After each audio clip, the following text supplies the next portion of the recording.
बहुत से श्याम प्रेमी जो कि दूर दराज से हैं वो पूछते हैं कि महन जी कौन से दिन देखते हैं, तो आप थोड़ा सा हम बताएं कि मरीज कौन कौन से दिन मरीजों को आना चाहिए।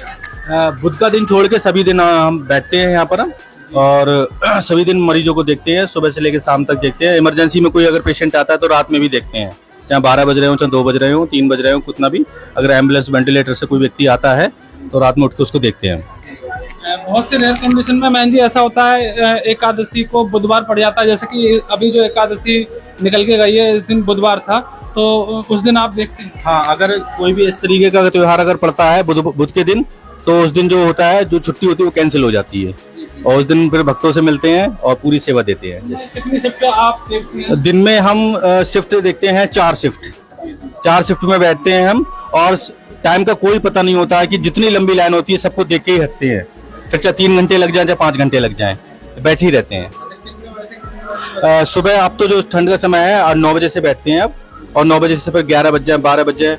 अभी देखो क्या टाइम हो रहा है, आप देख रहे हो 8:30 में बैठ गए थे, आज कितना 1 बजने वाला है। अब कितना समय हो गया सोचो आप।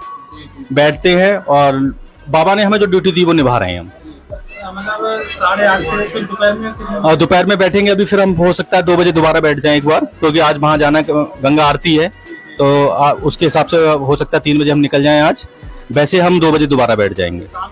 शाम को भी हम बैठते हैं, आरती के तुरंत बाद बैठ जाते हैं। आरती 5 बजे होती है, लगभग 6 बजे हम बैठ जाते हैं। 6 बजे बैठ जाए, 6 बजे से 10 बज जाए, 11 बज जाए, कोई पता नहीं है, कोई पता नहीं, भक्तों के ऊपर है। यहाँ पर मैं भी वैसे जो लोग बैठने का हमारा समय है, उठने का कोई समय नहीं है। उठने का समय भक्तों के ऊपर है, कितनी लंबी लाइन लगी हुई है, सबको देख के किसी को निराश नहीं करते हैं। मैं जी बहुत से श्याम प्रेमी ऐसे हैं जो हमसे मतलब कमेंट करते हैं कि जिस दिन महंत जी नहीं हुआ करें तो उस दिन आप हमें बता दिया करो। तो लेकिन सूचना से क्या होता है, लोग भ्रमित हो जाते हैं। हम ज्यादा कहीं नहीं जाते हैं, 1-2 दिन के लिए कहीं जाते हैं तो उसमें आप आइए, धाम पर आइए, 1-2 दिन रुकने की सारी व्यवस्थाएं हैं, दूसरे दिन आ जाएंगे। अगर हम सूचना डालते हैं तो उसमें पता लगता है कि लोग भ्रमित रहते हैं कि महंत जी अभी आए हैं या नहीं आए हैं, तो इस वजह से संख्या थोड़ी कम हो जाती है और लोग नहीं आ पाते हैं। कुछ लोग ऐसे होते हैं जिनका ट्रेन का टिकट है, कैंसिल कराना पड़ता है उनको, या एरोप्लेन का टिकट है तो वो कैंसिल कराना पड़ता है। तो हम इसलिए सूचना डालना हमें उचित नहीं लगता है कि कोई व्यक्ति अगर धाम पर आ रहा है तो उसे आना चाहिए, और उसे आज नहीं मिलेंगे तो कल तो मिलेंगे ही मिलेंगे। जो लोग यहाँ सहयोग को जाते हैं, कैंसर का पीड़ित हो या किसी बीमारी से हो, तो उसके लिए कोई शुल्क का प्रावधान रखा है? नहीं, किसी तरीके का कोई शुल्क नहीं है। एक व्यक्ति भी, सिंगल व्यक्ति भी ये नहीं बता सकता कि महंत जी ने कभी किसी से 1 रुपया की भी डिमांड करी है, क्योंकि हमारा मानना है कि अगर जो कृपा हो गई, किसी का हमने कैंसर ठीक कर दिया, वो हमें क्या दे पाएगा और क्या देगा वो। और कृपा है अनमोल, उसका रेट है ही नहीं, तो उसका हम रेट कैसे लगा देंगे, और हम कौन होते हैं रेट लगाने वाले। बाबा की कृपा है, हमारे हाथों से हो रही है, हमारे माध्यम से हो रही है, ठीक है, तो उसका कोई रेट नहीं है, किसी तरीके का रेट नहीं है।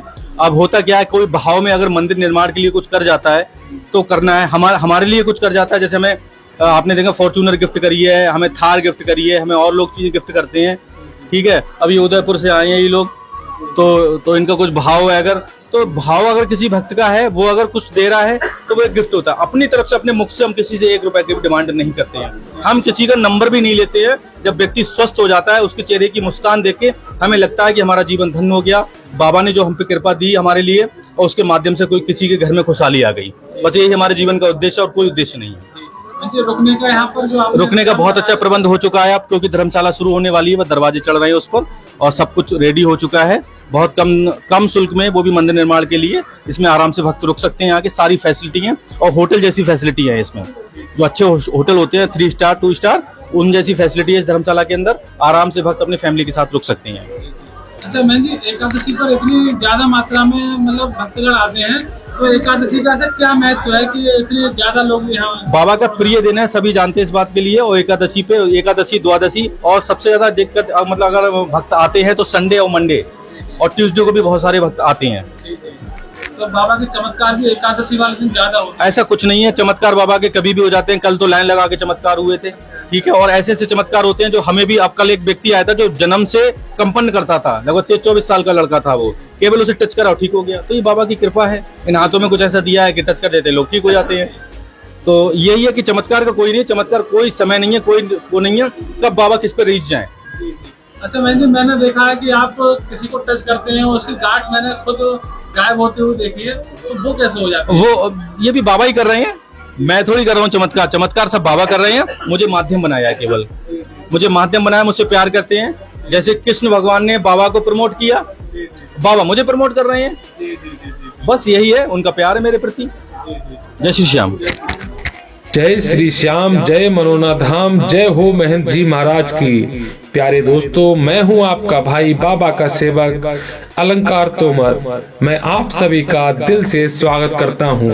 जैसा कि महंत जी ने अभी अभी बहुत ही महत्वपूर्ण समय सारणी बताई, एक बार मैं आपको पुनः बताता हूं। प्रातःकालीन आरती श्री मनोना धाम में प्रातः 8 बजे से होती है, जिसके ठीक बाद महंत महाराज जी मोर छड़ी का झाड़ा भी देते हैं। उसके बाद शाम की आरती साया 5 बजे होती है। उसके बाद भी महंत जी थोड़ी देर के लिए मोर छड़ी का झाड़ा देते हैं। मोर छड़ी का झाड़ा अत्यंत महत्वपूर्ण है। कहते हैं जिसको असाध्य रोग होता है, एक बार मोर छड़ी का झाड़ा लग जाए तो निश्चित रूप से उसका कल्याण हो जाता है। और जो मरीज आते हैं श्री मनोना धाम में दुनिया से हार कर, जहाँ डॉक्टर मना कर देते हैं, वहाँ महंत महाराज जी बिल्कुल निःशुल्क इलाज करते हैं। किसी प्रकार की कोई फीस, कोई शुल्क नहीं है। महंत महाराज जी 3 शिफ्टों में या अधिकतम 4 शिफ्टों में बैठते हैं। कम से कम 3 या अधिकतम 4 हो सकती हैं। प्रथम शिफ्ट प्रातःकालीन आरती के बाद 9 बजे से 11 बजे तक चलती है, और द्वितीय शिफ्ट दोपहर में 1 बजे से 2 बजे तक चलती है, और सायंकालीन जो शिफ्ट होती है तृतीय शिफ्ट, वो शाम की आरती 5 बजे के बाद 6 से 8 बजे तक महंत महाराज जी मरीजों को देखते हैं।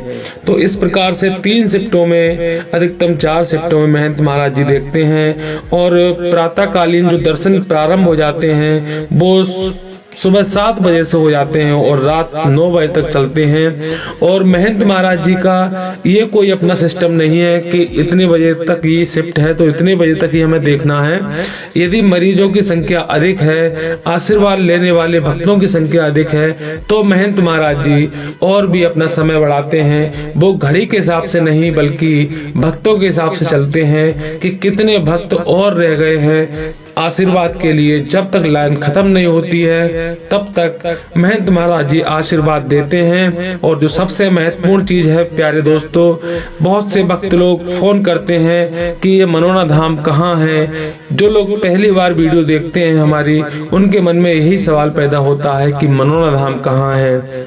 तो आपको मैं बताना चाहता हूँ, श्री मनोना धाम जिला बरेली उत्तर प्रदेश में तहसील आंवला के पास मनोना धाम है।